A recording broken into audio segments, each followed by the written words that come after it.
They say Hollow Bend ain't much more than a smear of dust and regret on the edge of nowhere, but the day I rode in for whiskey, I found a baby crying in my saddlebag. A note said he wouldn't survive without me. I wasn't heading there for salvation, just needed a drink and maybe a place to sit with my silence. Horse was tired. Sky was the color of old tin, and ID gone near a week without a word to another soul. That's how I liked it. No questions, no stories, no faces from the past. But trouble's got a way of riding ahead of you out here. Sometimes it even hides in your own gear. I dismounted outside the saloon boots, hitting dirt with that familiar thud. Thought I heard something, soft like a pup thought. Maybe I imagined it. But then it came again, a whimper from behind my saddle. I turned back, lifted the flap on my gear, and that's when I saw him. Small, red-faced, swaddled in flannel that smelled like smoke and dust. Just a baby, just sitting there like had always belonged. Pinned to his chest with a rusted brooch was a note, 6 words scrawled in a shaky hand. He want, make it without you. Didn't say why, just stared back at me like a ghost. I didn't move for a long minute. Wind caught the edge of my coat, and somewhere far off a crow cawed like it knew what I was about to do. I took the baby in my arms, stepped through the saloon doors, and the whole damn room stopped breathing. Folks froze. Mid-drink, one old-timer blinked like he was seeing a ghost. The piano player hit the wrong key and let it ring. I didn't care. I laid that baby down on the bar, nodded at the barkeep, and said, "McAllister's Reserve, leave the bottle."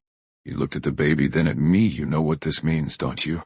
I stared back, dead calm. Someone trusted me more than they trusted the law. He didn't argue. Truth is, ID buried men for less than this. But this wasn't about revenge, not yet. This was about a cry in a saddlebag, a note I didn't understand, and a past that wasn't near as buried as I thought. I came for whiskey, but I got a child, a target on my back, and a mystery that started long before Hollow Bend ever made it on the map. And I knew hell was coming. I didn't sleep that night. Baby wouldn't cry, just stared wide-eyed like he already knew too much, and I just sat there in the corner room of Hollow Bend's only inn. Whiskey, half-drunk, pistol close, and questions swirling like buzzards over a fresh grave. That note kept replaying in my mind. You want make it without you? Who wrote it? Why me? I wasn't anyone's savior, not anymore. Maybe not ever. But it was the brooch that finally made my hands go cold, rusted around the edges, sure old, definitely. But on the back, just barely scratched beneath the tarnish, was a name I hadn't seen since before the war. Clara May. No, that's a name I buried years ago, buried deep with the rest of the things I didn't dare remember. She was a fire I couldn't hold, smart, wild-eyed, and dangerous to love. We had plans. Once plans for land, for peace. But plans don't last long in places like Kansas territory. She vanished the day the fire took her father's ranch.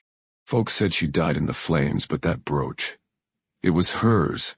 And if this baby came with it, then Clara wasn't dead. Or she hadn't been, at least not when she left him in my care.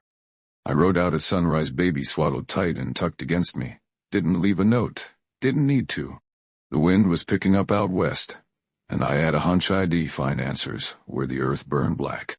I stopped in a trading post 2 counties out.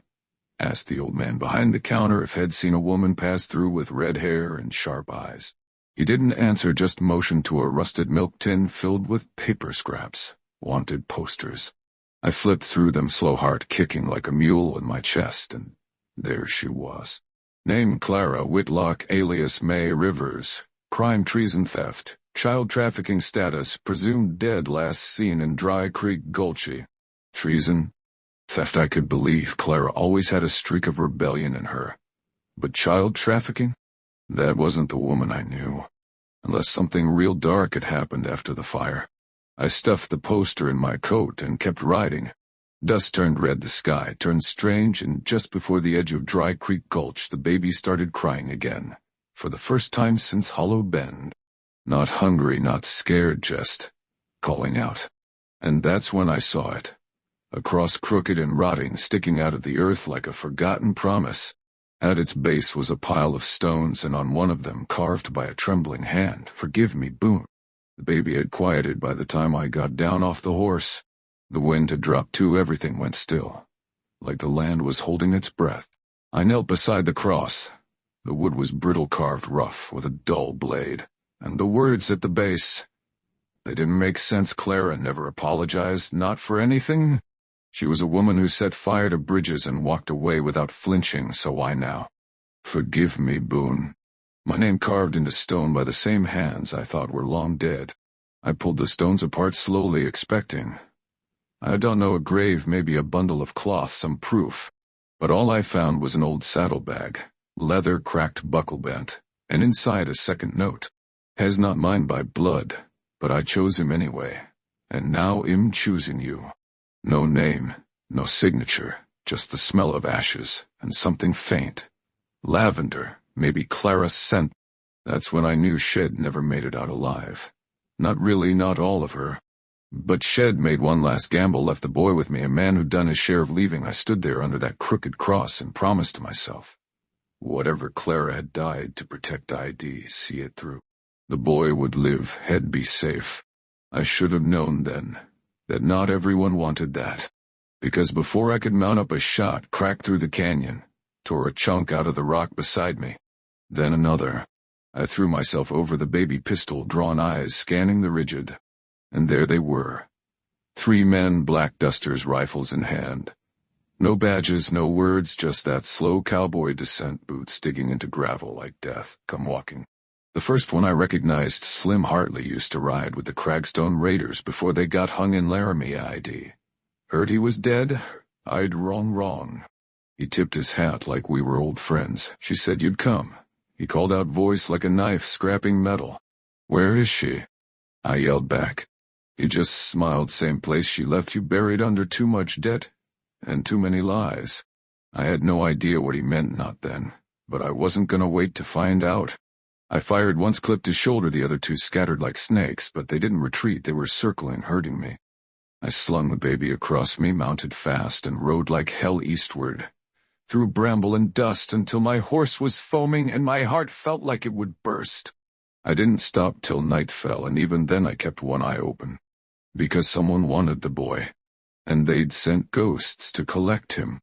We made it as far as Dead Mule Ridge by the 3rd night. The baby was sleeping more now, like he trusted me, like maybe he understood we were being hunted. I hadn't eaten in 2 days. My horse was limping, favoring the front left, and every rustle in the sagebrush sounded like a rifle being cocked. There was an old shack there, just planks and shadow, leaning westward like it wanted to fall over. Folks called it Preacher Cain's hut, though no preacher had lived there in 20 years. But someone was inside. Smoke curled from the chimney. I knocked once, hand on my holster. The door creaked open slow, and there he was, blind as night, eyes milked over, white beard down to his chest, hands wrapped in linen like they'd been burned long ago. He sat there calm as a mountain, like he'd been waiting on me. You Boone? He asked. My stomach dropped. Who told you that? He smiled. Same woman who left the baby in your saddlebag, Clara May, or May Rivers, depending which poster you read. I stepped inside, didn't say a word, just stood there while he poured stale coffee into 2 tin mugs. You don't know, do you? He said, you don't know who that child really is. I pulled out the brooch, set it on the table. He didn't need to look, his fingers found it, and trembled. That belonged to her mother. Clara wasn't the first to run. That baby's blood runs back to some powerful folk who'd killed 10 men to erase one mistake. I asked him straight, whose baby is this? He leaned close, and for the first time I saw real fear in a man too old to be scared of anything.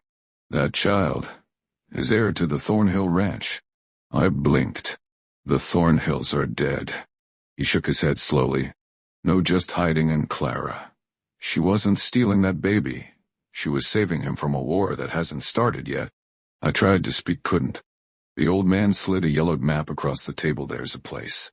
Red Hollow, follow the river fork till the land turns black. You'll find who's still loyal to the name Thornhill, but you gotta get there first. First before who? He didn't answer, just turned his head toward the door. Then I heard it. A creak on the porch. Then a click. Then the hiss of a match being struck. I didn't wait to see the flame catch. I grabbed the baby, kicked the back window out, and rolled us into the dirt, just as the shack lit up behind us. wood cracking, smoke pouring like the devil's own breath. The old man didn't scream, didn't even move. Last I saw of him, he was sitting straight in that chair, hands folded over his chest like he'd already made peace with it all. They torched him for talking, and I'd bet my last bullet they were still close. I ran low, fast, cutting between rocks and brush until my legs burned and my lungs tasted of ash. The baby was quiet again, always went still when death was near, like he could feel it. We made it to the creek just before dawn. I laid the boy down on a patch of moss, my hands shaking worse than they had since the war. I looked at him, small, innocent, and carrying a bloodline powerful enough to get folks murdered in the dark. Thornhill. That name carried weight. Generations of cattleland men with private armies ID ridden past their fences, once 10 miles long. I figured they were dead like most old names in the West, but this child, he wasn't just a baby, he was a claim. A reason for men to kill, or a reason for men to unite, depends who found him first. As I washed soot off my hands, I heard the crack of a branch, then the whistle of something slicing through air. I turned just in time to see a tomahawk bury itself into the tree behind me. Another man stepped out of the mist. Broad-shouldered, red bandana across his face, rifle slung low. He didn't say a word, just stared at the baby. Like he'd found the gold vein in a mine nobody knew existed. I drew fast, faster than I should have, maybe faster than I'd ever done. I fired, hit him in the gut. He went down hard, then the woods went silent again, but I knew better. One shot don't mean safety out here, it just tells the rest where you are. By the time I gathered the child and rode out, I had no illusions left. This wasn't just about Clara or redemption. This was a war, one I didn't ask for, one I couldn't run from. And somewhere out in Red Hollow, the truth waited along with the loyalists to a name the world thought was buried. And I was riding toward it with a child that had already seen more death than most men do in a lifetime. Red Hollow wasn't on most maps, just a curl of dirt roads tucked between hills that looked more like broken knuckles. I rode in slow sun, beating down the baby tucked tight against me beneath my coat. From the first glance, something felt off. No kids in the street, no chickens, no dogs barking at strangers, just shuttered windows, and one man rocking on a porch. He didn't look up. Didn't need to. You bringing the Thornhill child through here, he said, voice dry as gravel. You best be ready to fight. I pulled the reins and stepped down. How do you know who he is? That's when the old man finally looked at me, one eye missing, stitched shut with thread the color of mud. I helped birth him. Clara brought him here, once said if anything ever happened to her and you ever showed your face. You paused. We were to follow you. I swallowed hard. Me. I wasn't leading anything. I was still trying to figure out what I was caught up in. But before I could speak again, I heard the first crack of distant gunfire, not close but not far enough either. The old man stood with a grunt.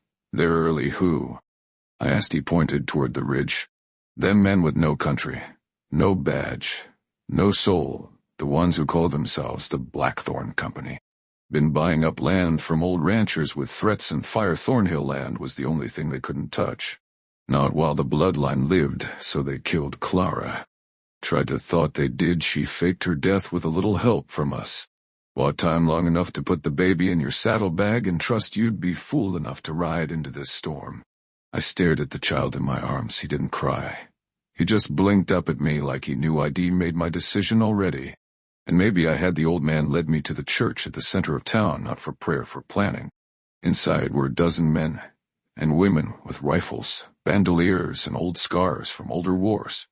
One woman stepped forward, eyes narrowed. You Boone? I nodded. She looked at the child, then handed me a key that opens the old Thornhill vault beneath the church. It's not gold inside, it's not guns. What is it? Proof, documents, names, deeds, letters, signed by governors and judges. The kind of truth men kill to bury, and kill to control. A second gunshot rang out, closer this time, then another. The town was about to burn, and all I had was a child in one arm and a vault full of truth beneath my feet. The church above was built plain. Weathered planks, no glass in the windows, and a steeple that leaned a little left. Like it didn't quite believe in heaven anymore. But what lay beneath it? That was something else. The woman handed me a lantern and pointed to a loose stone under the altar. "Push and pull at the same time," she said. Like unlocking a lie, I did as she said. The floor groaned and opened like a trapdoor to hell. It wasn't too much of a descent, just 15 wooden steps into cold earth, but the air changed with each one, got heavier, older. The vault smelled of dust, oil, and something faint, like dried roses and smoke. And there in a chest bolted to the stone floor were papers. Dozens, hundreds, handwritten official seals, signatures from judges and land barons and military men. But it was the ledger that stopped me cold. Thornhill Family Archive, 1834 to 1881. Inside, next to the final entry, was a name I never expected to see. Boone Carter, listed under former estate enforcer, witness, legal executor. My name, signed in my own hand. I'd written it years ago during the war, during the bad years. Back when I rode for the Thornhills as more than a hired gun, back when I made things disappear for them. Land disputes, missing ranchers, stagecoaches that never arrived. I did those things for Clara's father, for her. And when it got too much, when the blood didn't wash off so easy, I left, took a different name, rode south, never looked back. But here it was, in ink, in truth. I had helped build this empire, and now I was holding the last piece of it in my arms.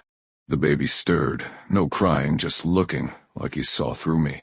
I sat back against the stone wall and laughed, dry, bitter. The kind of laugh you let out when the weight of your sins finally catches up. The truth wasn't just that this boy was a Thornhill. The truth was, he was mine. Clara hadn't just left him with me out of desperation. She left him with me because blood called to blood. Because when I left her all those years ago, I hadn't known, or maybe I had, and didn't want to. I buried my head in my hands, felt everything I'd run from come crashing back like thunder. Above, the church bell rang out once, not for service, for siege. The Blackthorn Company had arrived, and I had a decision to make: die with the truth locked in a box, or fight for it, and for the boy. The bell didn't ring twice, just once. That was the warning. After that it was steel on leather, boots on dirt, rifles slid from under pews like sacred things. I came up from the vault with the baby cradled in one arm and a ledger in the other. Eyes turned toward me, some wide with recognition, others tight with fear. They hadn't expected me to be part of this hell. I hadn't. The woman. Sarah took the child gently, tucked him in behind the altar where the thick stone walls could shield him. "Whatever you were," she said, "ain't what you are now." I didn't answer, didn't have time to. The first shot came through the church window, splintered a hymn book, and sent everyone scrambling. Then came the voice. Low, calm, familiar. "Boone Carter," it called. "I knew you. Come back round." Like a coin tossed in the dirt, just needed time to land face up. I stepped out onto the porch, rifle slung over my shoulder, pistol warm against my thigh. Slim Hartley stood in the street, flanked by a dozen men, dust on their boots, murder in their eyes. Behind them, blackthorn banners flapped from the wagons they'd brought fire and lead. But we had walls, we had truth, and we had nothing left to lose. Slim raised a hand. "Give us the boy," he said, and I'll leave this ghost town in peace. I stepped forward loud enough for everyone inside to hear. "He ain't. Yours never was?" Slim, smile faded. He says the key to land worth more than silver, and you know it, you signed it. I nodded. I did, and I aimed to unsign it with bullets. The first shot I fired didn't miss, dropped the man to Slim. Right. Then the world exploded. Rifles cracked from windows, smoke swallowed the sky, horses screamed. Fire caught on the blacksmith's roof and spread fast. I moved like I was 20 again, firing, ducking, reloading with the rhythm of an old dance I thought I'd have forgotten.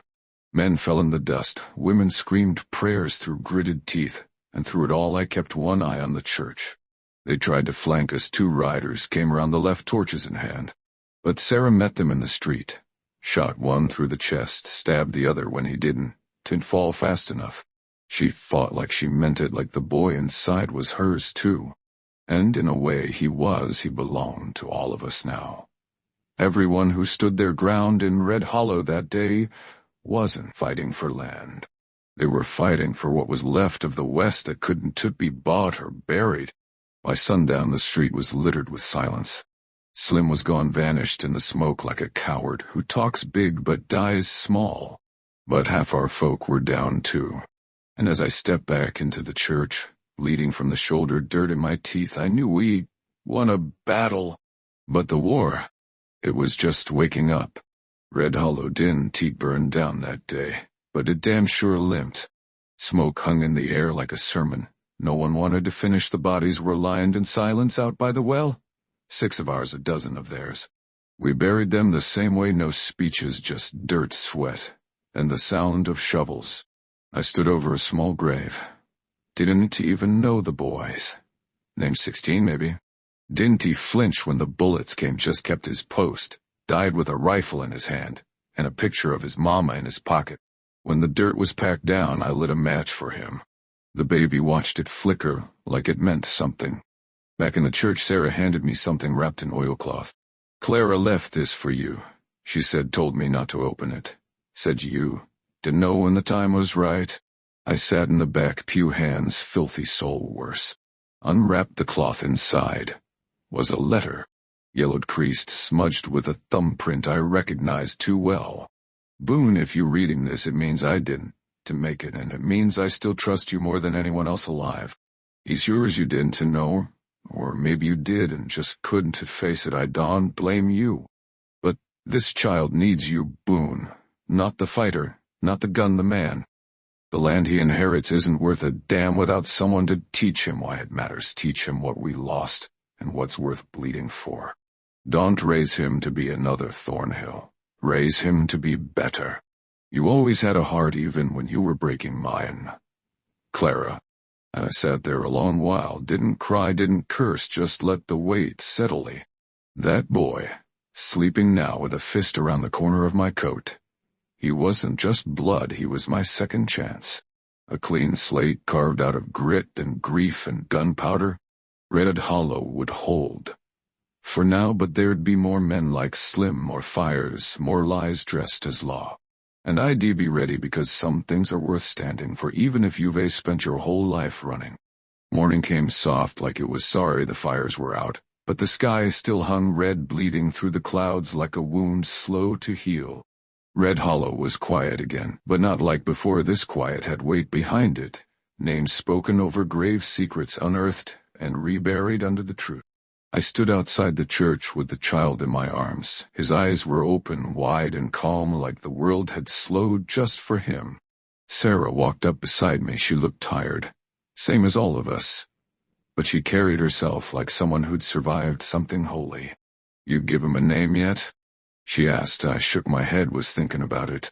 "Well," she said, "he ought to have one. Can't keep calling him the boy. He ain't just some mystery anymore, as yours." I looked down at him, his fingers curled around one of mine. He didn't cry, didn't squirm. He just looked up at me like he was waiting, like he already knew. "Call him Jesse," I said, after my brother. Sarah smiled faintly. "He the one died in the war?" "Yeah," I said. "He was the good one, the kind that never needed a gun to be strong."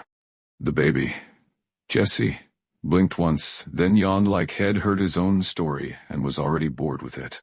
I turned and looked out at what was left of Red Hollow folks, patching fences, rebuilding the blacksmith's roof, talking again, even if only in whispers. This place had held the line for now, but trouble's like a weed out here. Burn it in one place, it grows back in 3 more. I saddled up an hour later, didn't say goodbye. Didn't need to. Sarah just nodded, rifle in hand. Baby blanket tucked under one arm like a flag. "You come back if you need to know," she said. "This town owes you more than it knows." I adjusted Jesse in the sling across my chest and climbed into the saddle.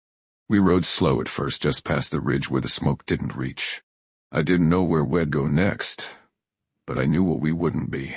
We wouldn't be ghosts. We wouldn't be pawns in some land war dressed up like justice.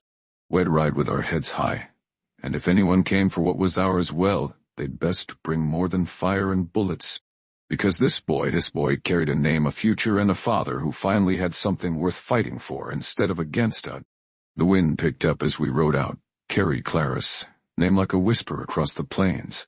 And for the first time in years, I felt like I wasn't running, I was riding towards something. If this story gripped you, hit that like button, subscribe for more Western tales of grit and redemption, and ring the bell so you don't miss the next one. Leave a comment below. What would you have done with the baby in the saddlebag? See you on the next trail.